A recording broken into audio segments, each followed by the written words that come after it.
What is the statistics of mental health problem in Malaysia?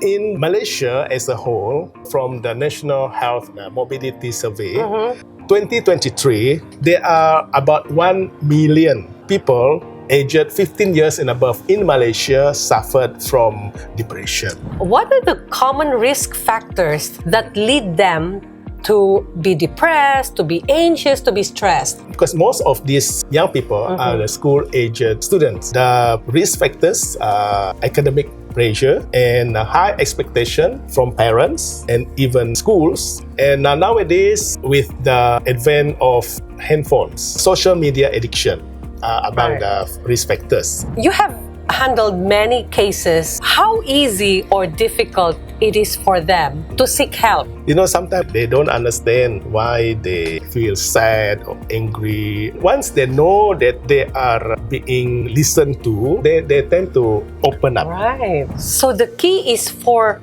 an adult to just sit down and listen with the person who has so much burden in his heart. Young people will not commonly open up on their problems. Unless they're able to know that they're able to trust. The person that asked them the question. So your role as a teacher is very important. Exactly. I suppose. Yeah. Because you are the second parent. Yeah.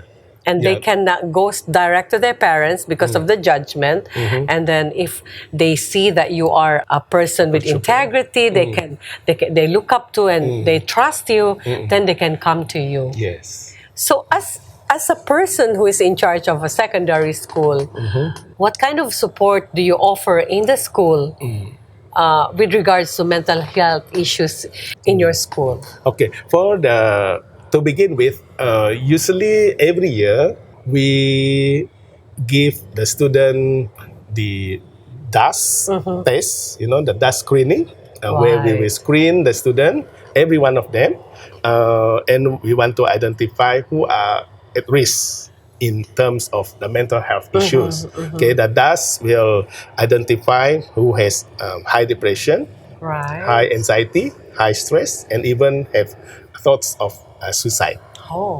So when we can identify these high-risk students, then we will give them a proper counseling. Okay, and even if we cannot handle it, if it's those who are really on to high depression or anxiety and they are suicidal, we will refer them to the hospital or to the psychiatrist or psychologist and so on for further treatment.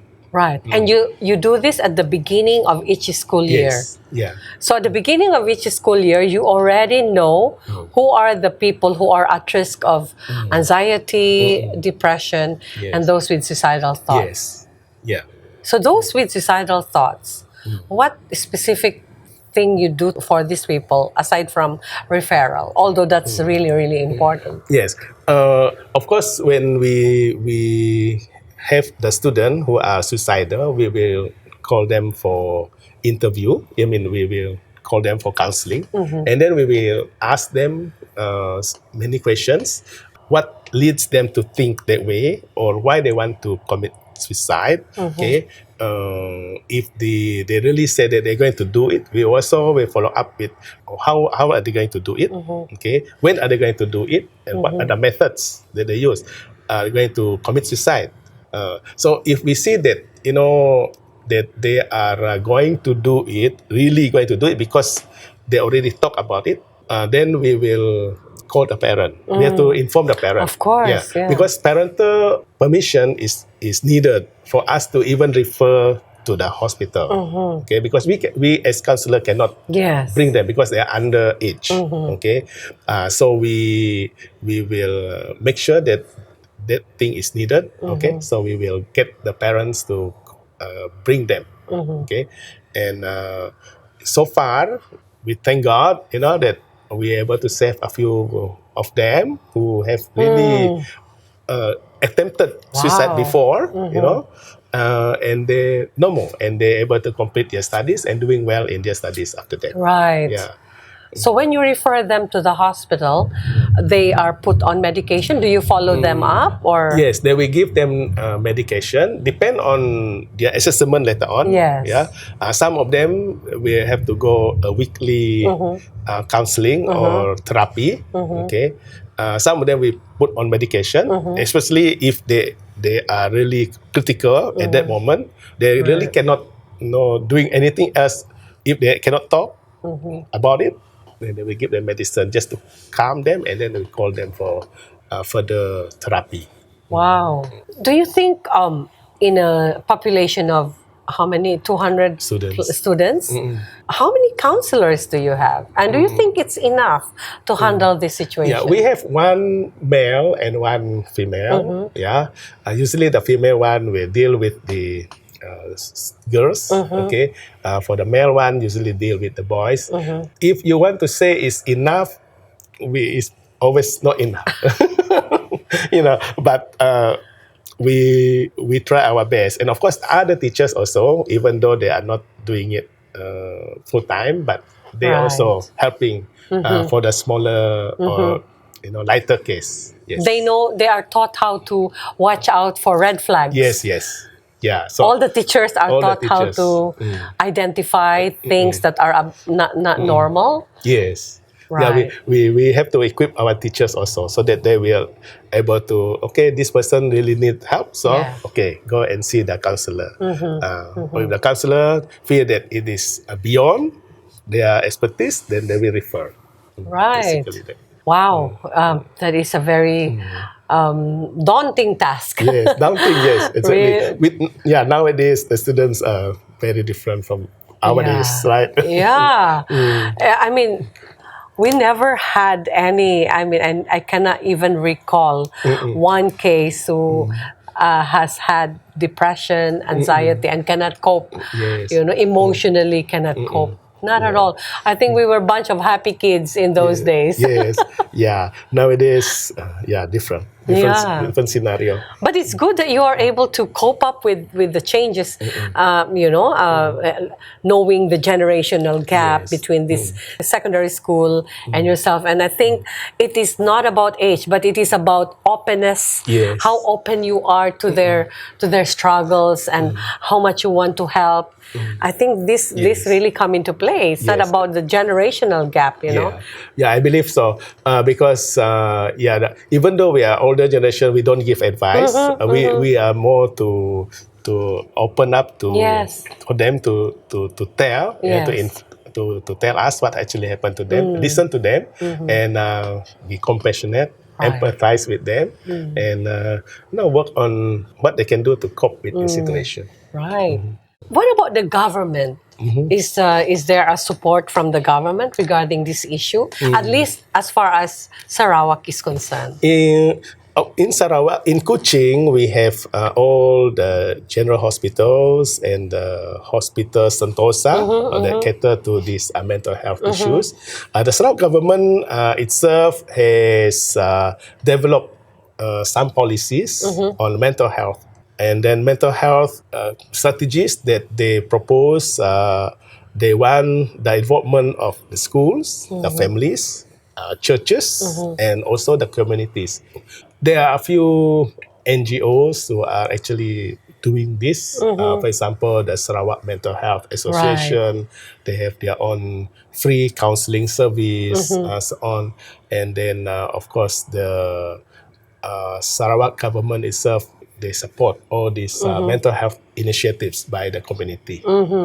Wow, that's good. At least the referral here is very on point. You're able to refer, and they have, although we will always want to have more psychiatrists, more counselors, more psychologists that deal with this issue, but at least the system is in place for referral, especially. Yes. Yeah, they do have that referral. Oh, that's very good. Do you have befrienders here in Sarawak?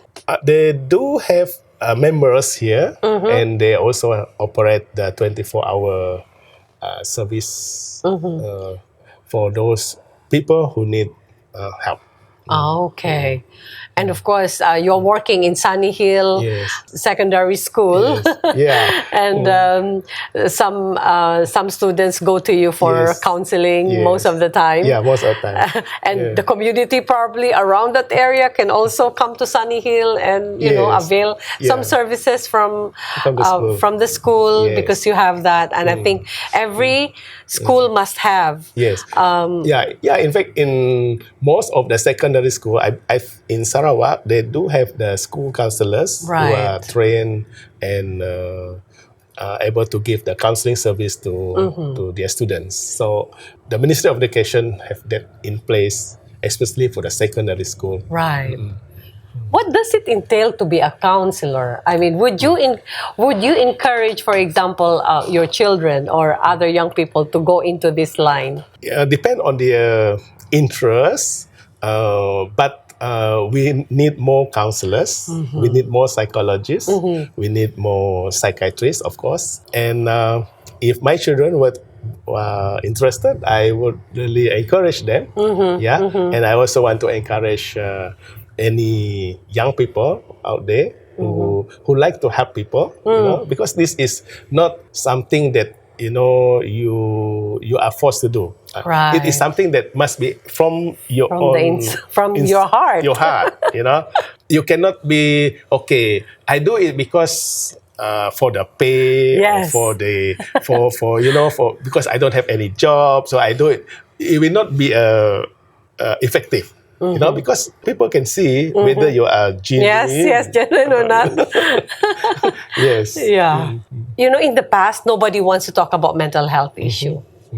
So, in your experience, how heavy or light is the stigma of the community against mental health?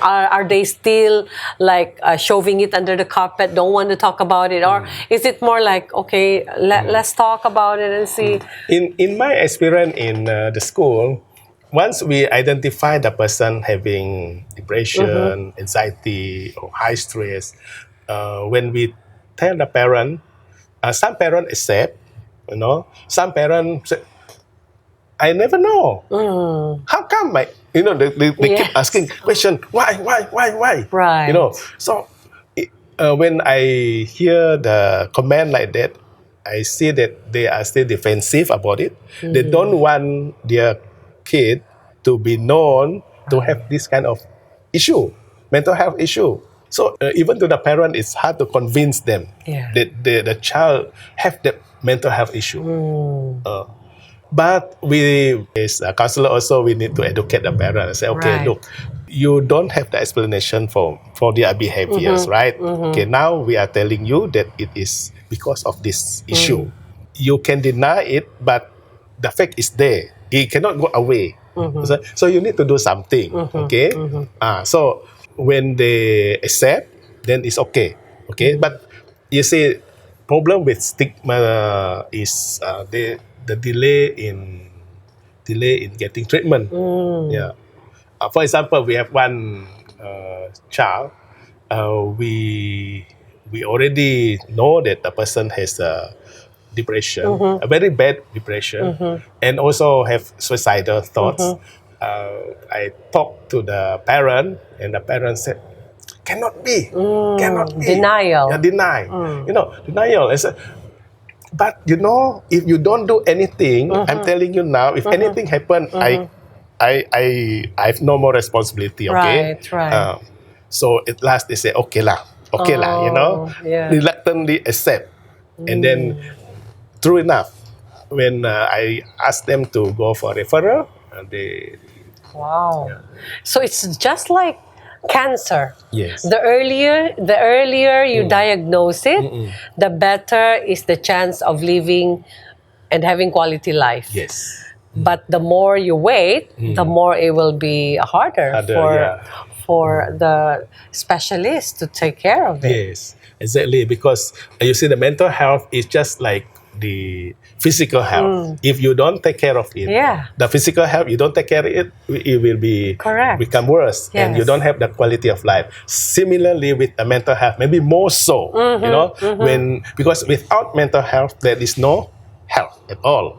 Okay, Correct. so if you have a good mental health, you are happy, you are satisfied, you are able to overcome negative Yes. things that happen to you, you will have a better life, quality of Yes. life. Correct. Wow. We have talked about stigma, we have talked about the risk factors, Yes. we have talked about how the young people open up to people who are like yourself. Thank you so much for your time with us. Is there any last words you want to say for Okay. those people who may be suffering from depression, anxiety, or stress, or maybe even having suicidal thoughts, or even to parents whose children are having this kind of issues? As Christian, I believe that God is God of compassion. He understands all our difficulties, problems in life. So I believe that God does not judge us. Okay. So because He does not judge us, we too, as parents, as adults, and even as friends, should not judge anyone who has this mental health issue. Okay. In fact, we should encourage open conversation, and a podcast like this, I believe it will help to reduce the stigma, Right. okay, and give education to you all, people out there, okay, so that in the future, many people who have these mental health issues can come up forward to seek for help, either through person, okay, Yes. or through the helplines Right. that available, like Befrienders, like Talian Kase, Talian Kase. okay, and also the Talian Buddy Bear, and so on. Okay, so those who suffer from mental health issues, you are actually not sign of weakness, okay, and you are not alone, okay, because help is available. Right. Thank you so much, Welcome Mr. very Sim. much. We are really happy that you could join us in our podcast today. It was very informative. And so, to all our viewers, our listeners of this podcast, remember, there's no health without mental health. So, let us all listen to what Mr. Sim has shared with us today. If you need help, do seek help because there is help available. So join us next week for another episode of this podcast. And next week, we will be joined in by someone who has suffered anxiety and she was able to cope very well. Thank you very much. May God bless. Bye-bye. Thank you.